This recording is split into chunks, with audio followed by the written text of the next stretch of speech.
Hey y'all, hey, I'm back with another video. So I'm gonna be honest, I don't know, I'm probably just gonna like rant and rave a little bit, just kind of run my mouth. So I don't really have no real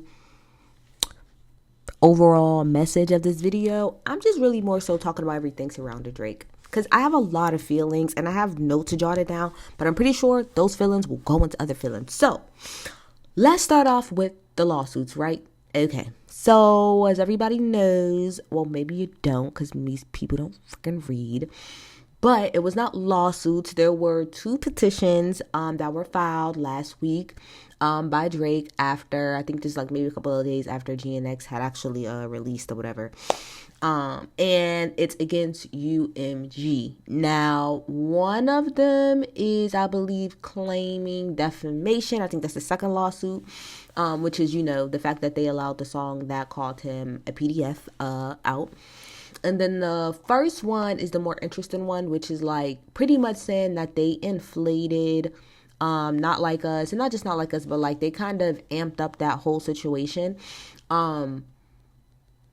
Pretty much like in illegal ways, and that there was nefarious intents on why they did so, right? So let me start off with saying this before I go any further. I want to make a few things clear. First of all, I do think it was a weak ass move to use this situation to do this, as far as like the petition is concerned. I think it's weak. I think it's weak. I think it's weak. I think it's weak. I think it's weak. I think it's very not hip hop to try to sue. The second one, which was defamation, that's my problem. The first lawsuit ain't even really my problem.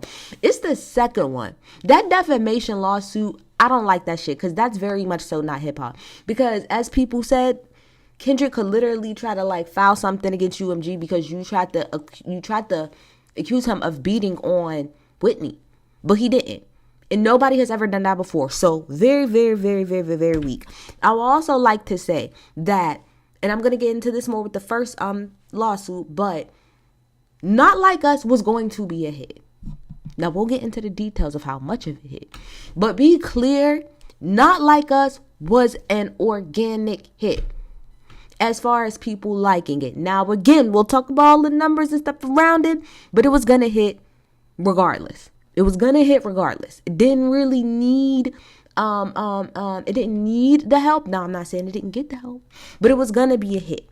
So those are the places I want to make sure that we are all on the same page. I think it was weak as hell. That second lawsuit, I think it was weak. And I do think that Not Like Us would have been a hit. Either way. Okay?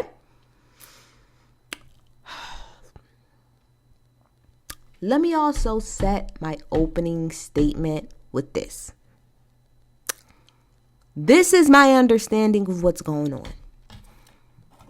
Drake, allegedly, this is all allegedly, Drake was in negotiations with UMG. Okay, he was in renegotiations. Now, if you listen to Drake's own words on Family Matters, he said the last deal was 400 M's. These days, that's a low ball.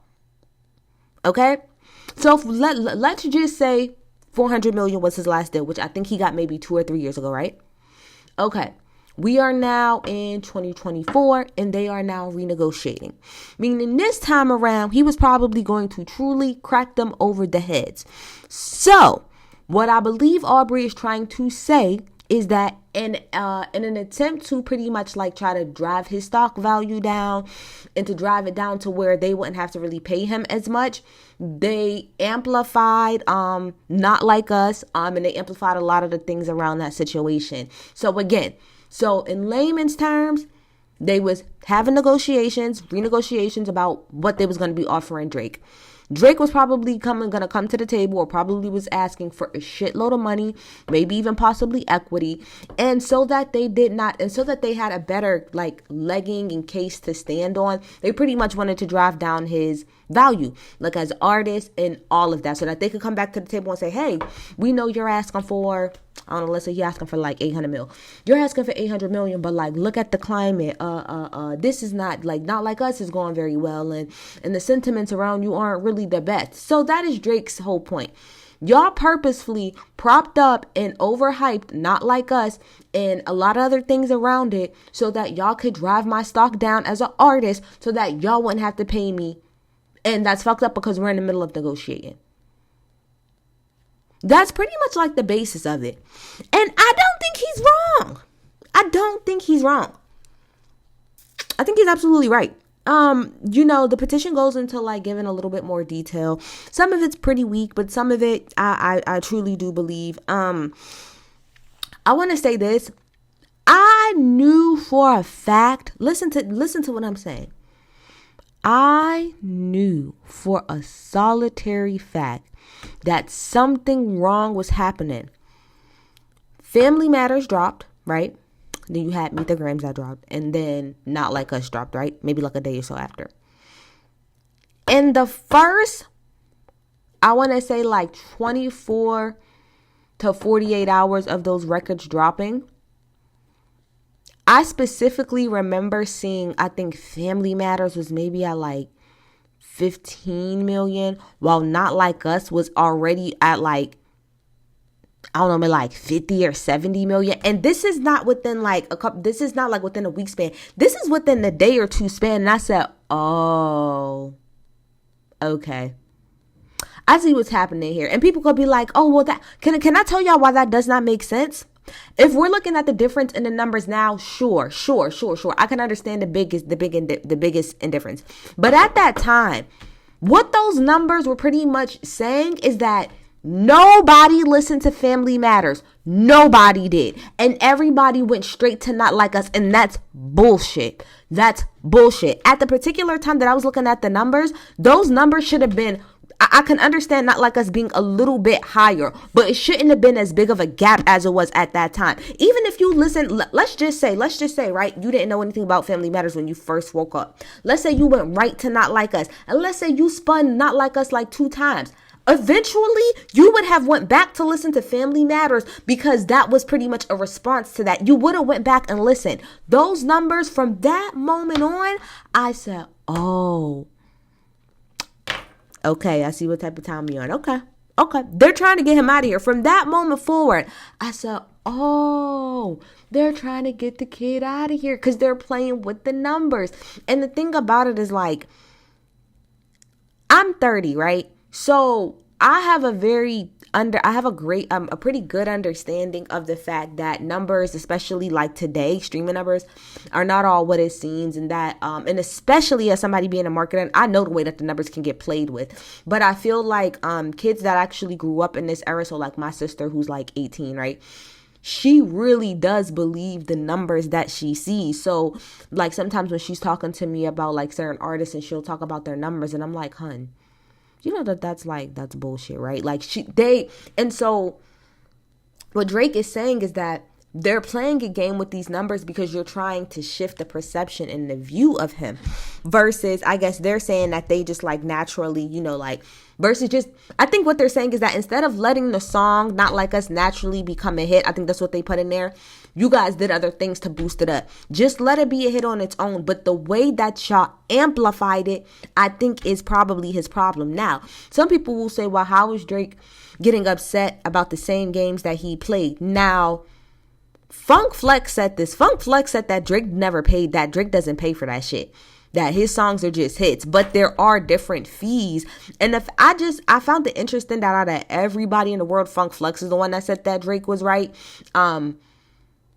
Flex hates Drake, so I always tend to take when people like who actually hate somebody step out and say no, they're actually right. I tend to take that with a little bit more credence. But yeah, I think what Drake's team is saying is that like our songs be #1 hits. It just is what it is. Now, whatever y'all do on the back end is cool, but my songs be hits.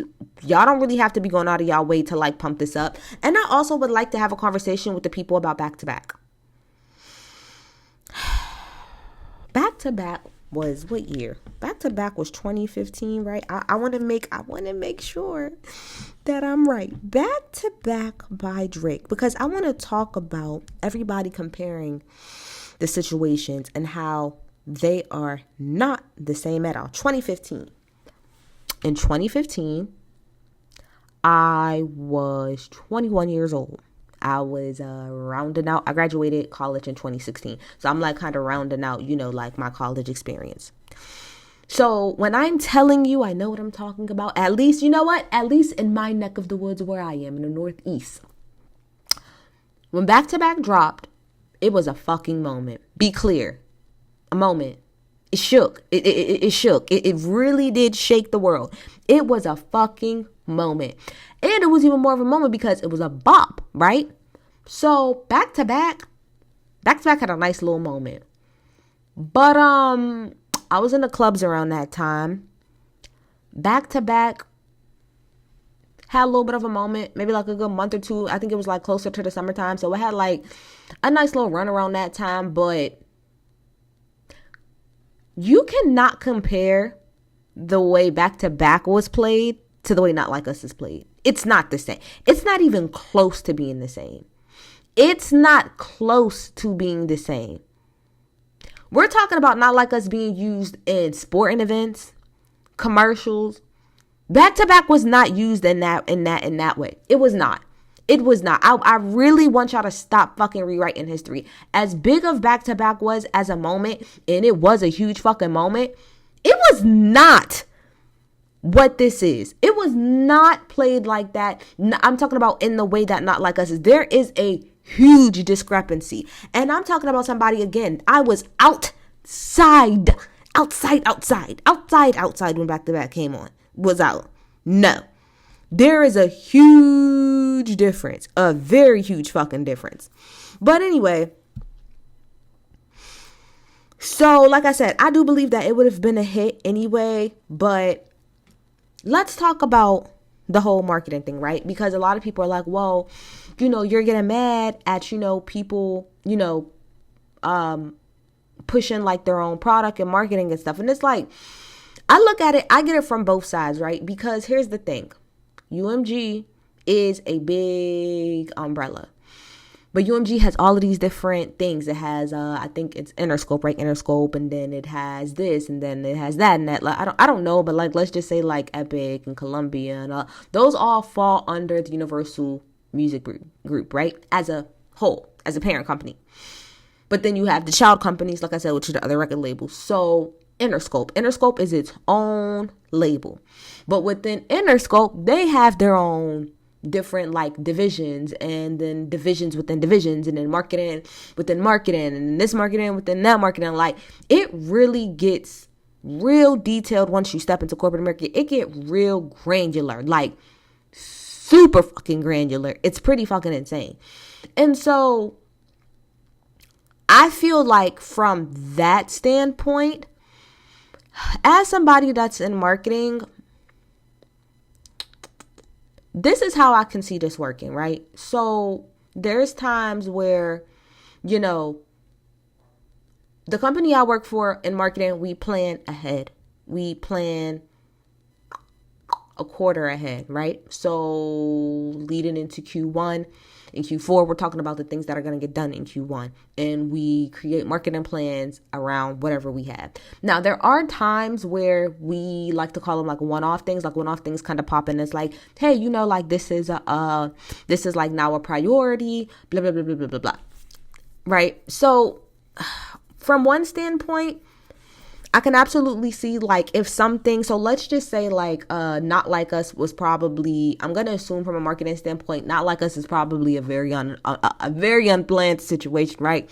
It's probably a very, niggas woke up Monday and was like, oh, yeah, meeting, so Not Like Us is now out.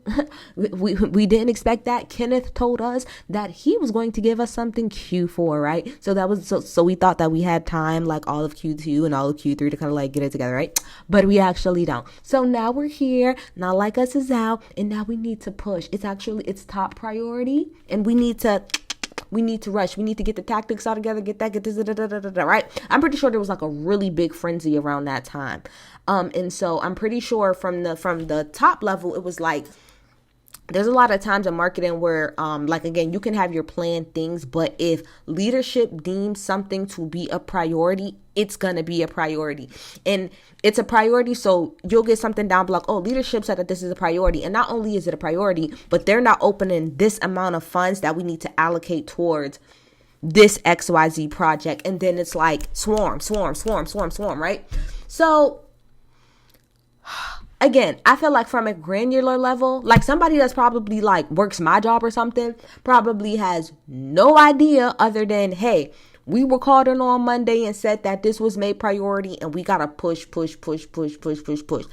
The conversation does kind of start with leadership and what their intentions were. Now, was the intentions of leadership from Interscope like we have a moment and we need to capitalize and make as much money as we want to? That's probably what it is 9 times out of 10, maybe possibly. It could have started off that way, right? It could have started off on some, hey, we need to capitalize on this not like us moment, right, for Interscope. And then it could be possible that the powers up above at UMG saw what was going on and then tapped the people over there at Interscope like, hey,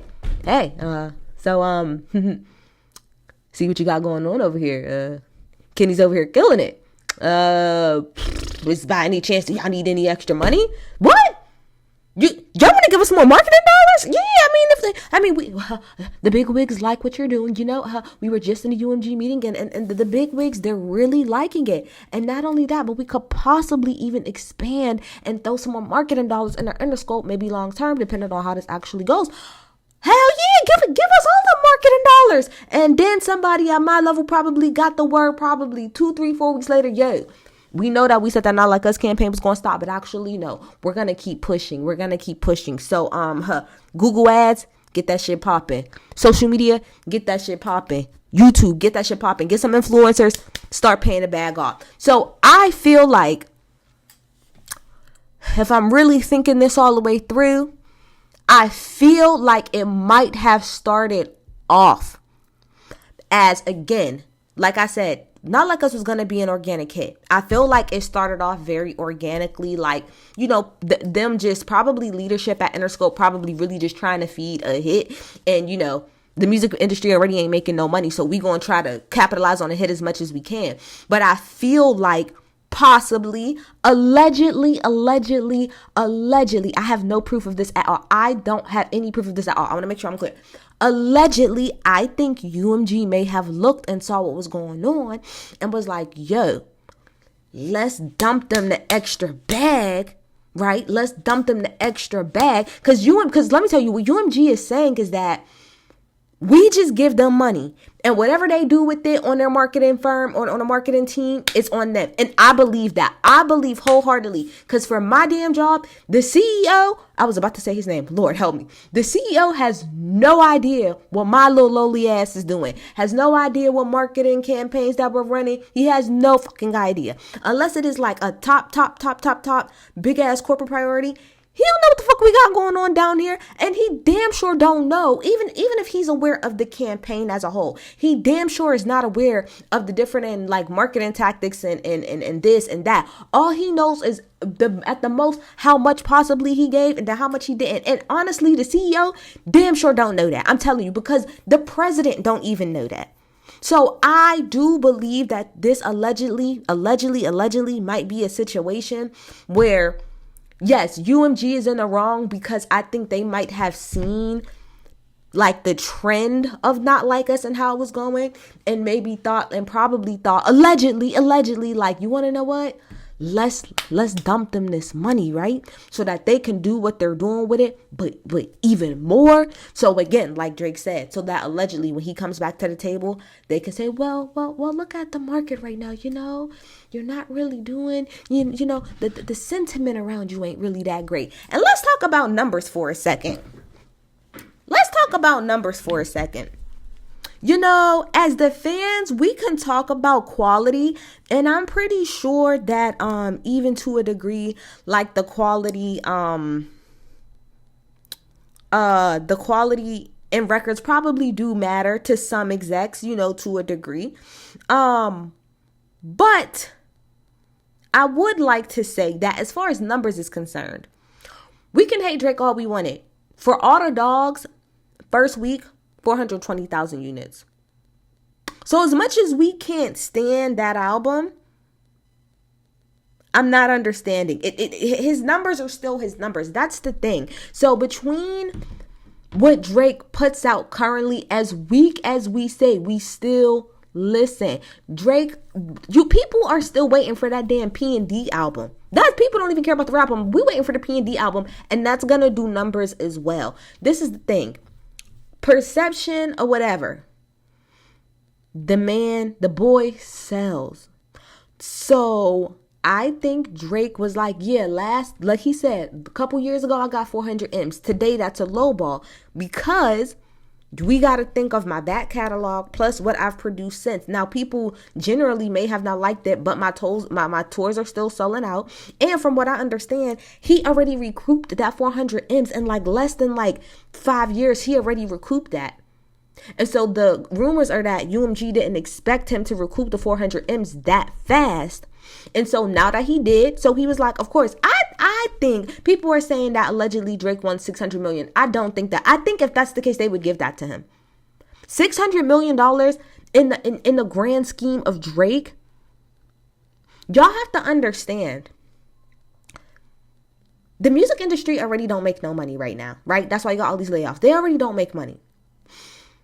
So the people, which is not that many people that are actually making real money off of music. There are very few select people that it's bigger than music. They are legitimate walking like billion-dollar industries. Beyonce.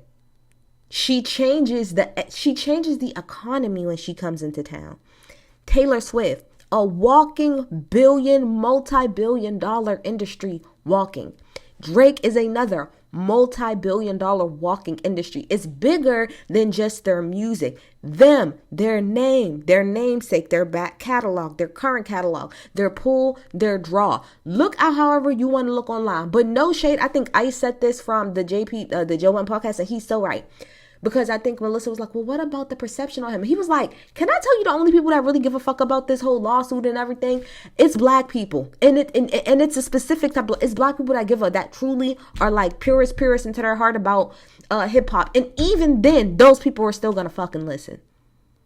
That's just where he is. He's at that point in his career where it really don't. This nigga's about to sue about a damn rap battle. And guess what? He's still going to sell. It don't matter. It don't matter. It does not matter. So I think Drake feels like UMG went to the highest fucking level that they could to pretty much, again, drive down his stock so that he can't ask for anything. I couldn't imagine. Oh, that's what I was going to say. There was a rumor that Drake asked for like $600 million. I don't believe that. I think Drake asked for way more than that. I feel like Drake asked for equity. And so I think where he's at now is like, either y'all give me what I want or I'm walking. Hence the 100 gigs thing, right? So the 100 gigs, we know that he did not release that like on DSPs immediately. And if y'all look, one of those was actually pulled down.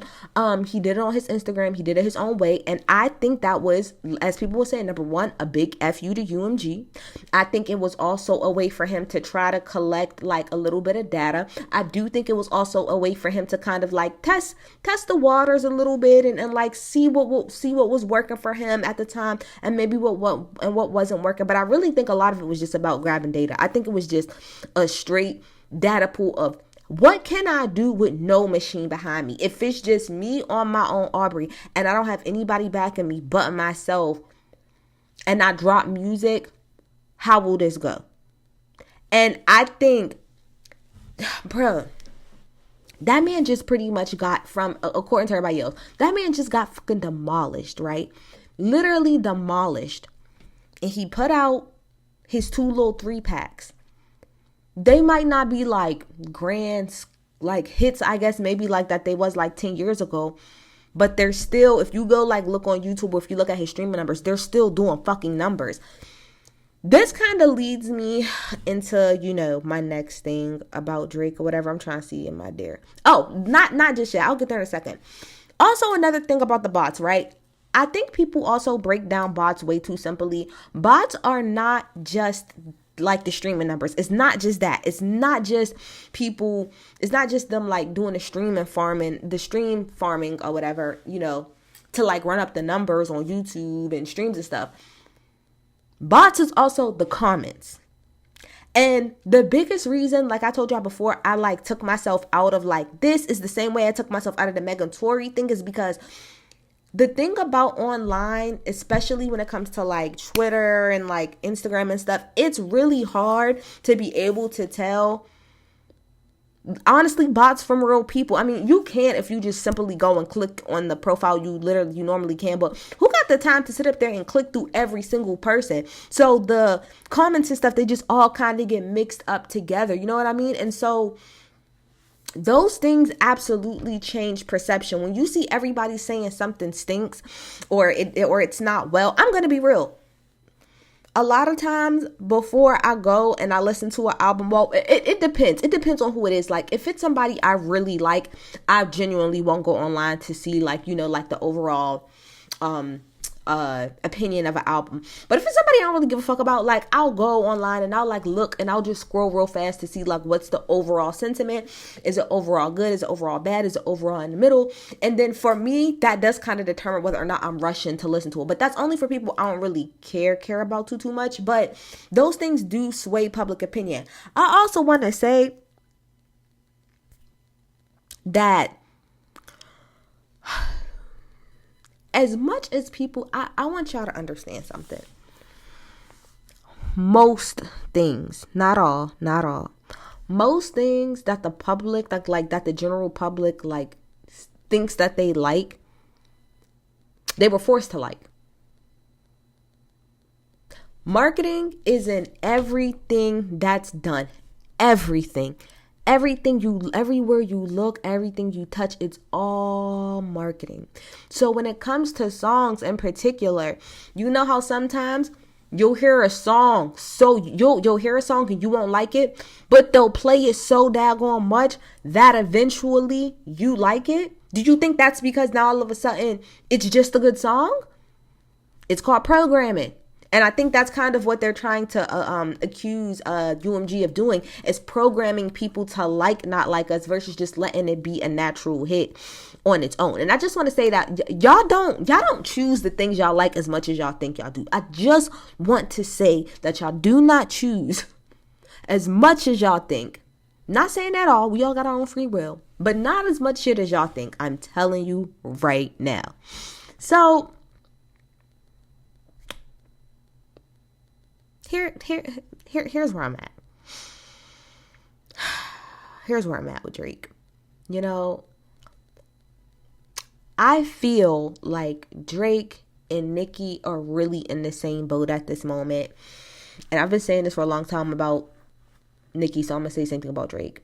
It's time for Drake to move into his legacy era. And that legacy era will probably look way different than anybody's other legacy era we've ever seen. Kind of like how Beyonce's legacy era looks way different than anybody we've ever seen. But I think it's possible. I think it's time. You know, Drake just did a stream with somebody, and, you know, he said it's hard for him to make an album because, you know, he's trying to please so many people at once. Some people want him to just rap. Some people want him to sing. Some people want him to do Spanish. And I think that's been the problem that we've been able to tell as your fans for a while, is that you're trying to please too many people. I feel like Drake needs to get to his, if you're a Beyonce fan, he needs to get to like his 4. Yeah, like the 4 album. Like he needs to get to that era, to his 4 era. And in Beyonce's 4 era, it's really when, like, you know, she became her own manager. Her dad stopped managing her. She became her own manager. She was really able to step into her own shit, right? And really kind of create the music that she wanted to. And that's how we kind of lead into self-titled. And from there forward, Beyonce started making music that she wanted to fucking make. Not to pacify nobody. She could give 2 shits if it ends up on Hot 100. Beyonce could easily make a #1 hit if she wanted to. She did with Texas Hold'em. It's not that hard, but that's not the point. The point is that she wants to be able to make what she wants to make, and then it's for you, great. Like Renaissance was not for everybody. Renaissance was for a specific type of person, a specific type of ear, and if it wasn't for you, oh well. Cowboy Carter is for a certain ear, for a certain person trying to listen for a certain type of music. If that's not for you, oh well. And Beyonce don't be having hits all up and down the Hot 100 no more. But guess who grosses the highest touring The highest tour. Guess who has a loyal ass fan base who buys out everything without even fucking looking at it? That's what Drake needs to do. I'll take Beyonce out of it. Jay-Z ain't been on nobody's Hot 100 and God knows how long. He ain't have a number one song and God knows how long. But when he drops, it's impactful.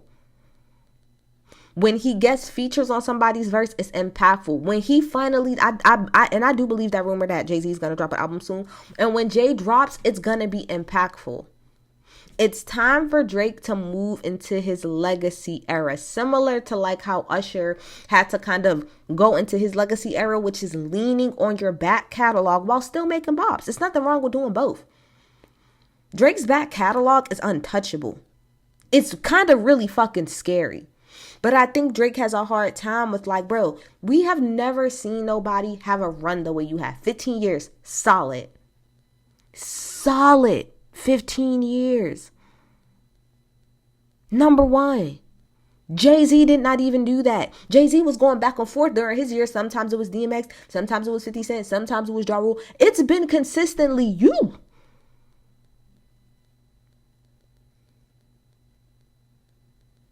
I think it's time to let go of the fact. And I'm going to be honest. I still think that Drake is very capable of doing that if he wants to. But I think he's going to kill himself and he's going to have more misses than hits if he keeps going that way. It's time to grow up, Aubrey. It's time. It's time to step into your legacy era. I do think that this is part of it. I do think that part of this is, like him trying to have his independence. Joe and them came up with, they be having some good ass theories that be right. I ain't gonna hold you. Joe and them had a theory because they correlated the time that UMG went public, which was in 2021, and they correlated it with Drake's music to see if that's when the downward trend started. And in 2021, Certified Lover Boy came out. And as most people know, Certified Lover Boy, although it's one of my favorite albums by Drake, I don't give two fucks, it's like a lot of older tracks that's kind of thrown together. Then if you go after that, like that's kind of where you see the downward trend. And their hunch is that Drake been purposely, like even if you look at like the album artwork or whatever, Drake has been purposefully, in their opinion, been giving them mid because he hasn't been getting what he wanted from them, and he's been waiting so that he could get the fuck out of there and drop some heat. Let me tell you something. If that's really what he's been doing, and people keep talking about like the Red Button song, like if I red button, it's all heaven gated. I really do think he's talking about UMG because listen. Let's go back to the Metro conversation, right? And Future. And I say this respectfully. As many people, I think it's really scary for people to think about what their career looks like if Drake is no longer around. I think a lot of people are as much as people claim that they want that, I don't think people are really ready for what the field looks like if he leaves. Like in the way that he's leaving, like in the way that y'all are trying to get him out of here. I don't know. I don't know if it really bodes out well for the rest of y'all. There's going to be a very select few of y'all that do okay. The rest of y'all are going to struggle. Y'all are going to struggle. And hip hop as a whole is going to struggle. It's going to be a little rough, man. It's going to be rough. So I'm interested in seeing what Aubrey has going on. Like I said, I don't like the defamation lawsuit. It pisses me off. It makes me mad. I think it's trifling. But I do find it interesting. And I do believe that they did not want to pay him. I believe that they did not want to pay him. I think that the amount that Drake is actually worth, the amount of money that Drake probably generates for that company, my God, it's probably like him and Taylor keeping the lights on over there. Him, Taylor, and Beyonce. They probably the people. They the reason why you can even pay these other fucking artists. They're paying for other niggas' marketing budgets. That's probably really how Drake is looking at it. Like, bruh, the amount of money I bring in here, I literally fund all this shit. All this shit I fund. The niggas that I'm even having a conversation with about negotiating, I fund what the fuck y'all doing. I fund all these lawyers. I fund all this shit. It's crazy. But y'all get in the comments and tell me what y'all think about. Bye.